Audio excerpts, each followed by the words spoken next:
दोस्तों ये ट्रेंड सा बन गया है कि अगर पति पत्नी के बीच में कोई डिस्प्यूट हो जाता है या फिर पत्नी पति के साथ में नहीं रहना चाहती है, वो अलग रहना चाहती है, फिर और कहीं पे चली जाती है, तो ऐसी एवजी के अंदर ज्यादातर मामलों के अंदर सर्वप्रथम वो केस करती है तो वो केस होता है आईपीसी 498 का। और आजकल 498 के बहुत ज्यादा झूठे मामले भी आ रहे हैं, यानी कि ज्यादातर केस है जो झूठे ही होते हैं, ये देखने को मिला है। तो यहाँ पे पति फिर उस पत्नी को नहीं रखना चाहते हैं, पति के मन में उस पत्नी के प्रति नफरत हो जाती है, पति उस पत्नी के प्रति मनमुटाव रखते हैं क्योंकि वो पत्नी पति के ऊपर झूठा केस डाल चुकी है और तरह तरह के आरोप लगा रही है। और आरोप अगर बिना वजह लगा रही है तो ये जायज सी बात है कि पति के मन में पत्नी के प्रति मनमुटाव हो जाएगा। और यहाँ पे पत्नी इतना ही नहीं रुकती है, पति के अलावा पति के जो घर के मेंबर हैं, उनके जो रिलेटिव है, उन सभी के नाम भी उस झूठे केस के अंदर लिखवा देती है। तो फिर पति उस पत्नी को कैसे रखेंगे, इस तरीके की धारणा है जो पति के मन के अंदर आ जाती है। तो आगे मैं आपको बताने वाला हूं कि माननीय सुप्रीम कोर्ट ने इन्हीं सभी तथ्यों के आधार पे, यानी कि इस तरीके की जब घटना बनती है, घटना इसी तरीके की बिल्कुल बनती है, हर मामले के अंदर देखने को मिलता है कि पत्नी सर्वप्रथम 498 का केस करती है, तो ऐसे मामले के अंदर पति उस पत्नी को नहीं रखना चाहते हैं, यानी कि पति उस पत्नी से डाइवोर्स चाहते हैं। तो आज के वीडियो के अंदर माननीय सुप्रीम कोर्ट के अनुसार मैं बहुत ही महत्वपूर्ण कानून आपको बताने वाला हूं, जिससे आपका डाइवोर्स लेना बहुत ही आसान हो जाएगा। अगर आप ऐसी पत्नी को नहीं रखना चाहते हैं तो बिल्कुल आपको 100% है जो डाइवोर्स मिलेगा माननीय सुप्रीम कोर्ट के गाइडलाइन जजमेंट के अनुसार। तो ये गाइडलाइन क्या है, माननीय सुप्रीम कोर्ट ने ऐसा कौन सा जजमेंट पास कर दिया, ये पूरी जानकारी आपको देखने को मिलेगी। पर आपको करना क्या है, वीडियो को बिल्कुल अंत तक देखना है, तभी पूरी जानकारी समझ में आएगी, क्योंकि आधी अधूरी वीडियो से कोई भी जानकारी समझ में नहीं आती है। ये आपका अपना चैनल है, इसको अगर आप अभी तक सब्सक्राइब नहीं करे हैं तो पहले आपको सब्सक्राइब भी करना है और बेल आइकन को भी दबाना है। तो चलिए शुरू करते हैं। तो वेलकम दोस्तों, मैं हूं आपका अपना एडवोकेट जितेंद्र।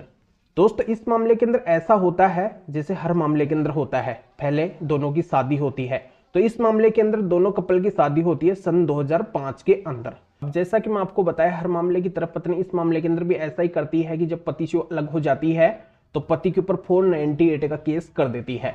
और जैसा कि मैं आपको बताया कि 498 का केस पत्नी कर देती है तो पति के मन में उस पत्नी के प्रति मनमुटाव हो जाता है, तो पति उस पत्नी को रखने की नहीं सोचते हैं, उससे अलग होने की सोचते हैं, उससे डाइवोर्स लेने की सोचते हैं। तो पति के द्वारा भी यहाँ पे डाइवोर्स का, यानी कि कंटेस्टेड डाइवोर्स का केस फाइल कर दिया जाता है। अब ये केस जैसे ही आगे बढ़ता है डाइवोर्स का, तो इसके अंदर पति को डाइवोर्स नहीं मिलता है, क्योंकि पति के पास में स्पेशल ऐसा कोई ग्राउंड नहीं होता है। पति ये साबित नहीं कर पाते हैं कि पति के साथ में गलत हुआ है, पत्नी ने गलत किया है, तो यहाँ पे पति को डाइवोर्स नहीं मिलता है। तो पति इसकी अपील फाइल करते हैं हाई कोर्ट के अंदर, पर हाई कोर्ट से भी है जो पति को कोई भी फायदा नहीं मिलता है। तो अंततः ये मामला पहुंच जाता है माननीय सुप्रीम कोर्ट के सामने, यानी कि देश की सबसे बड़ी कोर्ट के सामने।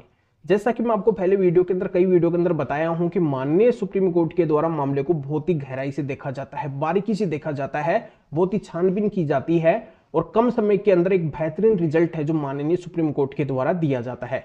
तो इस मामले के अंदर भी माननीय सुप्रीम कोर्ट के द्वारा मामले को बहुत ही गहराई से देखा जाता है और पति के द्वारा मजबूती से इस केस के अंदर बात भी रखी जाती है। पति के वकील के द्वारा यह बोला जाता है कि पत्नी ने बिना वजह झूठा केस डाला है 498 का, और इस केस के अंदर पत्नी साबित नहीं कर पाई है कि उसके साथ में 498 की घटना हुई है। अब पत्नी यहाँ पे पति का नाम तो लिखवाई रही है, पति के साथ में पति के घर वाले रिश्तेदारों का नाम भी लिखवाई है, यानी कि इन सभी को पत्नी ने बिना वजह इस केस के अंदर घसीटा है, बिना वजह झूठा केस फाइल किया है। इन सभी को इस केस के अंदर प्रताड़ना झेलनी पड़ी है, क्रूएल्टी हुई है इन सबके साथ में। और अंततः ट्रायल कोर्ट का ये परिणाम आया है कि इस केस से सभी को ट्रायल कोर्ट ने बरी कर दिया है। यानी कि कितना स्ट्रगल इन लोगों को झूठे केस के अंदर झेलना पड़ा है।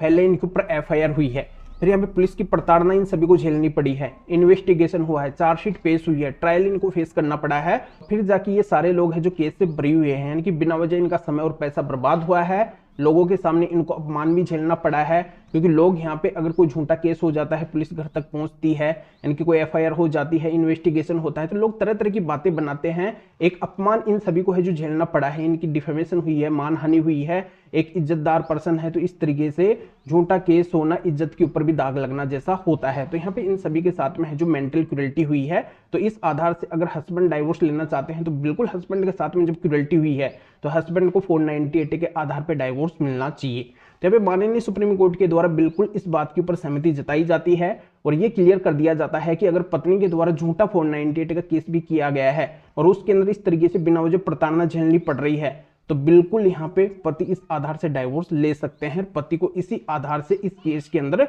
माननीय सुप्रीम कोर्ट ने डाइवोर्स दे दिया। तो जानकारी आपकी समझ में आ गई होगी कि बहुत ही नया कानून है, इसका फायदा आप उठा सकते हैं कि आपकी पत्नी अगर आपके ऊपर झूठा 498 का केस करती है और आप अगर उस केस से बरी हो जाते हैं तो बिल्कुल इस आधार से आप डाइवोर्स ले सकते हैं। तो इस जजमेंट की डिटेल आपको इस वीडियो के डिस्क्रिप्शन के अंदर मिल जाएगी। आप डिस्क्रिप्शन में जाके लिंक के ऊपर क्लिक करके इस जजमेंट को अच्छे से रीड करके जान सकते हैं कि मामला क्या है और भी आपके अच्छे से समझ में आ जाएगा। तो फिर आगे मिलेंगे आपसे नए टॉपिक के साथ में।